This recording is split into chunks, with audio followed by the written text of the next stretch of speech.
Bonjour tout le monde! Alors aujourd'hui, on va prendre le temps de lire un texte un peu plus long qui s'appelle Les disciples d'Emmaüs. Essentiellement, c'est un des récits où l'on voit des personnes euh, voir Jésus ressuscité. Donc là, on va prendre un petit pas d'avance sur autre chose, mais c'est pour essayer de comprendre l'Eucharistie, pour comprendre la messe qui arrive sous peu. Alors, le même jour, deux disciples faisaient route vers un village appelé Emmaüs, à 2 heures de marche de Jérusalem. Et ils parlaient entre eux de tout ce qui s'était passé. Or, tandis qu'ils s'entretenaient et s'interrogeaient, Jésus lui-même s'approcha, et il marchait avec eux. Mais leurs yeux étaient empêchés de le reconnaître. Jésus leur dit, « De quoi discutez-vous en marchant? » Alors ils s'arrêtèrent, tout tristes.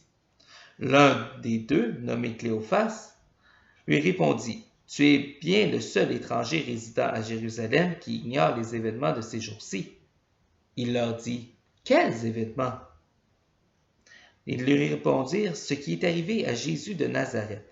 Cet homme qui était un prophète, puissant par ses actes et ses paroles devant Dieu et devant tout le peuple. Comment les grands prêtres et nos chefs l'ont livré et ils l'ont fait condamner à mort et ils l'ont crucifié. Nous espérions que c'était lui qui allait délivrer Israël. Mais avec tout cela, voici déjà le 3e jour qui passe depuis que c'est arrivé. À vrai dire, des femmes de notre groupe nous ont remplis de stupeur, quand dès l'aurore, elles se sont allées au tombeau. Elles n'ont pas trouvé son corps. Elles sont venues nous dire qu'elles avaient même eu une vision, des anges, qui disaient qu'il est vivant. Quelques-uns de nos compagnons sont allés au tombeau, et ils ont trouvé les choses comme les femmes l'avaient dit, mais lui, ils ne l'ont pas vu. Il leur dit alors, « Esprit sans intelligence, comme votre cœur est lent à croire tout ce que les prophètes ont dit, ne fallait-il pas que le Christ souffrit cela pour entrer dans sa gloire? Et partant de Moïse et de tous les prophètes, il leur interpréta dans toute l'Écriture ce qui le concernait. Quand ils approchèrent du village où ils se rendaient, Jésus fit semblant d'aller plus loin, mais ils s'efforcèrent de le retenir. « Reste avec nous, car le soir approche et déjà le jour baisse. » Il entra donc pour rester avec eux. Quand il fut à table avec eux, ayant pris le pain, il prononça la bénédiction, et l'ayant rompu, il le leur donna. Alors leurs yeux s'ouvrirent, et ils le reconnurent, mais il disparut à leur regard. Ils se dirent l'un à l'autre, « Notre cœur n'était-il pas brûlant en nous, tandis qu'il nous parlait sur la route et nous ouvrait les Écritures? » À l'instant même, ils se levèrent et retournèrent à Jérusalem. Ils y trouvèrent réunis les 11 apôtres et leurs compagnons, qui leur dirent, « Le Seigneur est réellement ressuscité, il est apparu à Simon-Pierre. » Alors, je vous l'avais dit, c'est un texte un peu long, mais essentiellement, c'est un texte, la plupart des exégètes, donc les experts au niveau de la Bible, ont tendance à croire que ce n'est pas nécessairement un texte historique. C'est un texte qui aurait été créé pour nous parler essentiellement des 4 parties de la messe. Alors, la messe, selon eux, comme dans le texte, ça serait un temps d'accueil, un temps où Jésus ou les apôtres, Jésus prend le temps d'être accueilli par les disciples, mais aussi inversement, où les disciples prennent le temps d'accueillir. Lorsque vous venez à la messe, il y a un temps d'accueil formel et informel. Le temps d'accueil informel, c'est le temps qui peut être le plus sympathique, où est-ce qu'on devrait prendre le temps de se dire « Hey, salut, je suis content de te voir, il y a longtemps qu'on s'est vu, ça fait déjà une semaine, on est heureux de se retrouver et on est heureux de se parler. » Dans certaines paroisses, on va vous faire croire qu'avant la messe, ça serait supposé être silence. Ça, c'est des gens qui ont voulu réinventer les choses. Et c'est dommage, parce que comment on veut que la communauté se crée si on ne prend pas le temps de s'accueillir les uns les autres? Hey, wow, j'ai entendu que tu avais eu ta petite fille dans la dernière semaine, c'est le fun pour toi. Puis où est-ce que chacun peut s'échanger des bonnes nouvelles et ensemble, on va pouvoir aller se réjouir ensemble. Parce que vous savez, le mot, la messe, c'est avant tout ce qu'on appelle l'Eucharistie. L'Eucharistie, ça veut dire rendre grâce. Donc, si on est capable de connaître le rendre grâce des uns des autres, bien, on porte d'autant plus d'action de grâce, de joie dans notre cœur avant de célébrer. Donc, c'est effectivement ce temps plus informel, mais c'est aussi le temps plus formel, Ou est-ce qu'on va prendre le temps de se dire, ben, si on est là, ben oui, c'est parce qu'on s'apprécie les uns les autres, mais c'est avant tout parce qu'on veut répondre à l'appel de Dieu qui est Père, Fils et Saint-Esprit. Donc, on va toujours marquer le début de la célébration par un signe de croix. Après ça, il va y avoir deux choses qui sont importantes. On va avoir deux chants. Le premier, qui s'appelle le Kyrie, qui va avoir pour objectif de réaliser que on est petit devant Dieu. On n'arrive pas là parce qu'on est des gens parfaits, ou on n'arrive pas là parce qu'on est meilleur que les autres. On arrive à la messe avant tout parce qu'on reconnaît qu'on a besoin de grandir humainement. Seigneur, prends pitié. C'est souvent ça l'expression des chants. Des fois, on va le chanter avec le grec pour rester en communion avec les églises d'Orient. Donc, c'est ce qu'on appelle le Kyrie.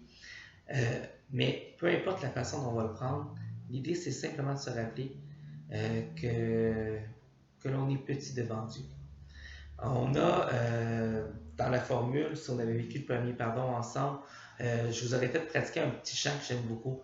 Je vous le chante vite fait, mais vous allez bien voir le sens. Seigneur, pardonne-moi, je suis parti bien loin de toi. Je veux revenir aujourd'hui vers ta maison d'amour et de vie. Alors, ça c'est le sens du chant. On reconnaît qu'on a pu se tromper, qu'on a pu se planter, mais on veut revenir vers lui. C'est pour ça qu'on est là. C'est bon? Alors, le dernier chant, c'est ce qu'on appelle le Gloria. Le Gloria, essentiellement, c'est un chant par lequel on rend gloire à Dieu. Oui, moi, je suis peut-être petit, mais toi, je te trouve très grand, mon Dieu. Et c'est pour ça que je suis là. Je veux venir t'acclamer, je veux venir te louer. C'est bon? On arrive à parole. Donc, dans le récit, on dit que Jésus va repartir de Moïse et des prophètes pour essayer de faire le tour des Écritures. Donc, si on résume ça, Moïse, ça représente tout ce qui était la loi du Premier Testament, et les prophètes, c'était plus l'ensemble des visions plus prophétiques, des annonces qui avaient été faites au peuple. Mais où est-ce que ça devient intéressant, c'est que au fond, Jésus dit qu'il a résumé tout ce qu'il y avait comme écriture avant lui. Alors, c'est là où ça devient intéressant. Dans une messe, la parole, il va y avoir à peu près 4 moments. Donc, il y a la première lecture, où est-ce qu'on va être dans le Premier Testament, donc tout ce qui a été écrit avant l'arrivée de Jésus. Après ça, on va chanter un psaume. Le psaume, essentiellement, c'est un chant qui a été composé, qui est dans le Premier Testament encore une fois. Et Jésus, comme les Juifs de son époque, quand il va prier, ça va être essentiellement avec les psaumes. Encore aujourd'hui dans l'Église, les prêtres, les diacres, beaucoup de gens dans l'Église vont prier ce qu'on appelle la liturgie des heures, essentiellement avec les psaumes, pour prier comme Jésus le faisait. Ensuite, on va avoir la deuxième lecture. Et là, on va être plutôt dans les lettres. Donc, il y a le Premier Testament, il y a le Deuxième Testament, le Second Testament. Et dans ce Second Testament, on retrouve les 4 évangiles, on retrouve les Actes des Apôtres, un livre qui s'appelle l'Apocalypse. Mais sinon, les 21 autres livres, c'est essentiellement des lettres.